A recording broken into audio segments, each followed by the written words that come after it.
पुढची बातमी पाहूया। धाराशिव, बीड, लातूर विधान परिषद निवडणुकीत ठाकरे गटाच्या 2 अपक्ष उमेदवारांचे अर्ज कायम आहेत। त्यामुळे महाविकास आघाडीची धाकधूक वाढली आहे। महाविकास आघाडीचे उमेदवार महेश देशमुख यांच्या समोर शिवसेना ठाकरे गटाचे 2 बंडखोर रिंगणात आहेत। ठाकरे गटाचे संजय मुंदडा आणि सचिन पवार यांचा उमेदवारी अर्ज वैध ठरल्यानंतर निवडणुकीतील राजकीय समीकरण बदलण्याची शक्यता आहे। आज उमेदवारी अर्ज मागे घेण्याचा शेवटचा दिवस आहे। त्यामुळे बंडखोरांनी उमेदवारी अर्ज मागे न घेतल्यास निवडणुकीची समीकरण बदलण्याची शक्यता आहे। खासदार ओमराजे निंबाळकरांसमोर बंडखोरी रोखण्याचं आव्हान असणार आहे। आणि या सगळ्या संदर्भात अप्पासाहेब शेळके आपले प्रतिनिधी आपल्याला अधिक अपडेट देतील। अप्पासाहेब, या पेच प्रसंगातून कसा मार्ग काढला जाणार आहे? उस्मानाबाद, बीड, लातूर विधान परिषदेचा विचार केला तर आता 9 उमेदवार आहेत ते अजूनही विधान परिषदेच्या आखाड्यात रिंगणात आहेत।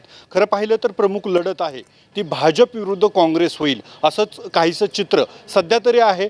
मात्र या ठिकाणी एक नोटीस करण्याची सर्वात महत्त्वाची गोष्ट म्हणजे शिवसेनेचे 2 उमेदवार आहेत ते अपक्षपणे रिंगणात उभे आहेत। संजय मुंदडा जे कळंबचे नगरसेवक आहेत, शिवसेनेचे गटनेते आहेत, त्यांनी सर्वात पहिला उमेदवारी अर्ज जो आहे तो विधान परिषदेसाठी दाखल केला होता। खासदार ओमराजे निंबाळकर आणि आमदार कैलास पाटील यांच्या मार्गदर्शनाखाली आपण उमेदवारी दाखल करतोय असं मुंदडा यांनी त्यावेळी म्हटलं होतं। आणि त्यानंतर सचिन पवार म्हणून दुसरे उमेदवार देखील या ठिकाणी शिवसेनेचे उभे आहेत। खरं तर भाजपकडून देखील अर्चना गंगणे यांचा उमेदवारी अर्ज दाखल आहे। आपण पाहत असतो की डमी उमेदवार देण्याची प्रक्रिया जी असते तशा पद्धतीनं काही अर्ज या ठिकाणी असू शकतात। मात्र पहिल्या दिवशी उमेदवारी अर्ज मागे घेण्याच्या पहिल्या दिवशी कुणीही उमेदवारी अर्ज मागे घेतला नाही। त्यामुळे आज देखील 9 उमेदवार अद्यापही रिंगणात आहेत। त्यामुळे आता अवघे काही तास आता जे शिल्लक आहेत त्यामध्ये कोण उमेदवारी मागे घेणार की बंडखोरी करत आखाड्यात उभं राहणार हे पाहणं महत्त्वाचं आहे। आणि यात सगळ्यात महत्त्वाची गोष्ट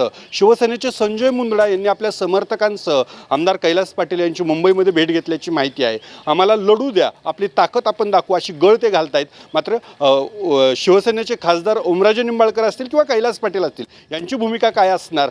खरं तर ही सगळी लोक ही त्यांच्या मर्जीतली लोक आहेत असं मानलं जातं। स्वतः खासदार आमदार महाविकास आघाडीचे उमेदवार जे काँग्रेसचे आहेत महेश देशमुख यांचा अर्ज भरण्यासाठी स्वतः जातीने हजर होते, तर दुसरीकडे भाजप आमदार राणा जगजितसिंह पाटील देखील उमेदवारी अर्ज भरताना हजर होते। त्यामुळं सध्या तरी चित्र असं दिसत असलं की बंडखोरी होणार नाही असं काहीसं चित्र असलं तरी देखील राजकारणामध्ये काहीच सांगता येत नाही। जी अनिश्चितता असते ती कायम आहे आणि पुढच्या काही तासामध्ये हे चित्र जे आहे ते स्पष्ट होणार आहे।